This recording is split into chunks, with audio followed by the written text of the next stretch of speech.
আসসালামু আলাইকুম। আজকে আমরা আলোচনা করব টেনসরের যুগের নিয়ম। তাহলে দেখো, এখানে কন্ট্রাভেরিয়েন্ট আর কোভেরিয়েন্ট যদি একই থাকে তাহলে কন্ট্রাভেরিয়েন্ট যদি একই থাকে তাহলে নতুন কন্ট্রাভেরিয়েন্ট অর্থাৎ যোগ করার ফলে নতুন একটা টেনসর উৎপন্ন হবে। আর যদি কোভেরিয়েন্ট একই থাকে তাহলে কি এটা যোগ করা সম্ভব হবে। কিন্তু যদি কন্ট্রাভেরিয়েন্ট একই না থাকে বা কোভেরিয়েন্ট যদি একই না থাকে তাহলে কি এটা যোগ করা সম্ভব নয়। যেমন উদাহরণ হিসেবে আমরা দিতে পারি এখানে কিউ আর যোগ হচ্ছে কি এ, এখানে দিয়ে দিই বি, এখানে হচ্ছে কিউ আর এখানে হচ্ছে কিউ আর। এরকম যদি থাকে তাহলে এটা কি যোগ করা যাবে না, কেননা এখানে দেখো কন্ট্রাভেরিয়েন্ট কি একই নয়। যদি একই না থাকে তাহলে কি কখনো যোগ করা যাবে না। আচ্ছা, দ্বিতীয় শর্ত দেখো, এটা কোনটার মধ্যে প্রযোজ্য।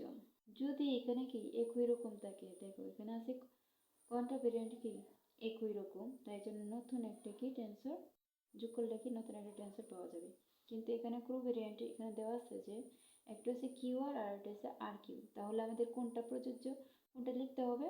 প্রথমে যেটা দেওয়া থাকবে অর্থাৎ মাত্রাটা, সেই মাত্রাটা অনুসরণ করে কি নতুন টেন্সর উৎপন্ন হবে বা কোভেরিয়েন্ট উৎপন্ন হবে। এটাই হচ্ছে নিয়ম। দ্বিতীয় নম্বরে আমরা আলোচনা করব টেন্সরের গুণন। টেন্সরের গুণন একদম ইজি। দেখো এখানে দেওয়া আছে যে এ ভেক্টরের আছে কি পি কিউ আর, আর এটা আছে কি ডামি আছে বা সূচক আছে এস, আর এখানে বি এল, আর এটা হচ্ছে এম এন মাত্রা। তাহলে এটাকে সহজভাবে আমরা লিখতে পারি যে পি কিউ আর এল, আর নিচেরটা কি হয়ে যাবে এম এন। একদম সহজ। টেন্সরের গুণন হচ্ছে একদম সহজ, নর্মাল যেগুলো হয়। এখন টেন্সরের সংকোচন পর্ব। সংকোচন হচ্ছে এরকম একটা, যেমন এটা দেওয়া আছে, এটা যদি সংকোচন করতে হয় তাহলে কি করতে হবে, আমরা এমন একটা মান ধরে নিতে হবে যাতে কি আমরা যদি এখানে যেমন ধরো এখানে এস আছে, এস এর পরে এস সমান যদি আমরা আর ধরে নিই তাহলে কি হয়ে যাবে, উভয় পক্ষে কি আমরা এটা বসায় দিতে পারি। তাহলে পি কিউ আর, এখানে তো আর আছে তাহলে এখানে কি এস এর জায়গায় আর বসায় দেবো, এখানে টি। তাহলে এই দুইটা কাটা, তাহলে কাটা থাকলে কি হয়ে যাবে, এখানে এ পি কিউ টি, অর্থাৎ এরকম একটা নতুন টেন্সর উৎপন্ন হবে। তাহলে কি এতে সংকোচন ঘটছে না। আগে ছিল কয়টা, 5টা মাত্রা ছিল বা সূচক, এখন হয়ে গেল কয়টা, 3টা। তাহলে এটা হচ্ছে কি টেন্সরের সংকোচনের নিয়ম। আচ্ছা, আজকে এ পর্যন্ত বুঝে গেল, আমরা নিয়মগুলো পড়লাম। এখন একটা উদাহরণ পড়াবো, উদাহরণ করিয়ে দেবো। তাহলে 1 নম্বর উদাহরণটা আমি একটু আগে খাতায় তুলে নিই। এখানে কত আছে, প্রবলেমস অ্যান্ড সলিউশন, উদাহরণ নম্বর 18। এখানে দেওয়া আছে যদি a vector p is equal to হচ্ছে কি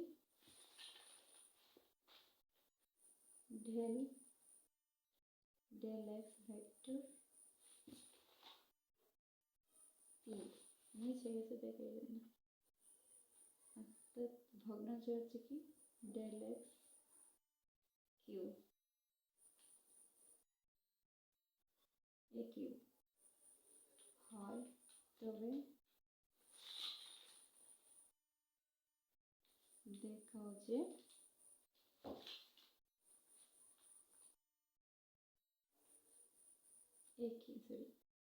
এ কিউ is equal to হচ্ছে del x কিউ divided by del x vector p এবার a vector p, এটা প্রমাণ করতে হবে। তাহলে প্রথমে আমাদের কি করতে হবে, দেওয়া আছে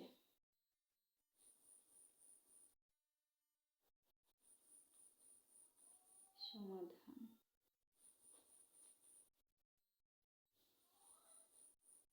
দেওয়া আছে কি, দেওয়া আছে যে এ ভেক্টর পি সূচক বা মাত্রা ইজ ইকুয়াল টু হচ্ছে কি del x Q A Q, কম দেওয়া আছে।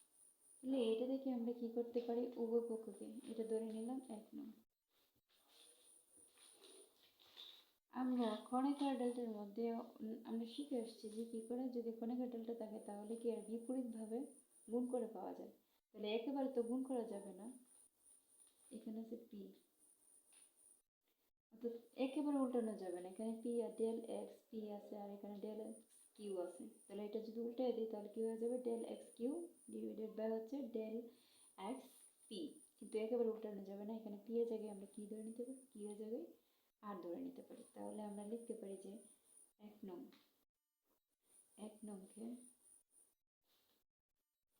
Del x, del x r divided by হচ্ছে কি ডেল এক্স ভেক্টর পি দ্বারা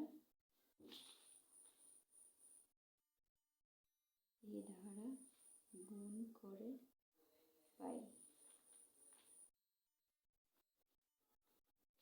তাহলে যদি গুণ করে দিই তাহলে কি হয়ে যেতেছে, ভেক্টর তো যা আছে পি ইন্টু এটা হয়ে যেতেছে কি ডেল এক্স আর ডেল এক্স পি। উভয় পক্ষে যেহেতু তাহলে এইটার সাথে কি গুণ হয়ে যাবে, এখানে আছে কি ডেল এক্স পি আর এখানে আছে del x q into del x আর ডেল এক্স পি।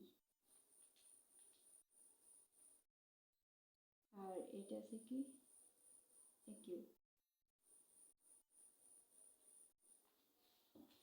তাহলে এখন যদি আমরা খাটাখাটি করি তাহলে কি থাকতেছে A P del x R del x ভার হচ্ছে কি পি। আর এখানে থাকতেছে দেখো এটা যদি আমরা একই রকম যেগুলো আছে তাহলে এখানে আমরা ক্ষণিকার অর্থাৎ ক্রনিকার ডেল্টার মধ্যে আমরা পড়ে আসছি কি এরকম, যদি না সরি সংকোচনের ক্ষেত্রে কি পড়ে আসছি, সংকোচনের ক্ষেত্রে আমরা পড়ে আসছি এরকম যে যদি পি থাকে একটা সংকোচন করতে হলে তাহলে আমরা কি করতে পারি, আর এর পরিবর্তে কিউ অথবা কিউ এর পরিবর্তে কি লিখতে পারি, আমরা আর লিখতে পারি। যদি আর লিখি তাহলে কি হয়ে যাবে del x p del x আর ডেল এক্স আর কিউ। তাহলে এটা কি কাটা যাবে, তাহলে থাকতেছে কি আর পি ডেল এক্স আর ডেল এক্স পি। আর এখানে থাকতেছে del x p del x p এ কিউ ভেক্টর। তাহলে আমরা জানি কি যদি একই অর্থাৎ ক্ষণিকার ডেল্টার মধ্যে আমরা পড়ে আসছি যদি একই রকম থাকে তাহলে কি হয়ে যায়, পি ভেক্টর ডেল এক্স আর ডেল পি সমান। তাহলে আমরা জানি যে এরকম দিকে আসছিলাম, তাহলে ডেলের জন্য আমরা লিখতে পারি কি ডেল এক্স আর পি কিউ এর জন্য আমরা কি অর্থাৎ আই জে এর জন্য কি এটা লিখতে পারি অর্থাৎ পি বাই কিউ এরকম ভাবে।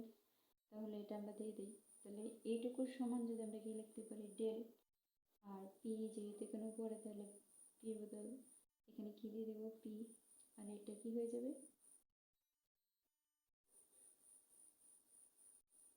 ও আচ্ছা এটাও কি পি।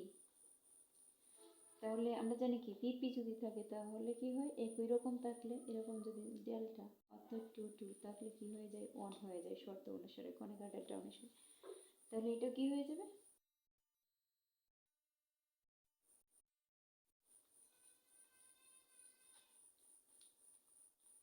ডেল এক্স আর ডেল এক্স পি। তাহলে এটা একই রকম তাহলে থাকলে যদি একই রকম হয়ে যায় তাহলে কি হয় 1 না, তাহলে 1 ইন্টু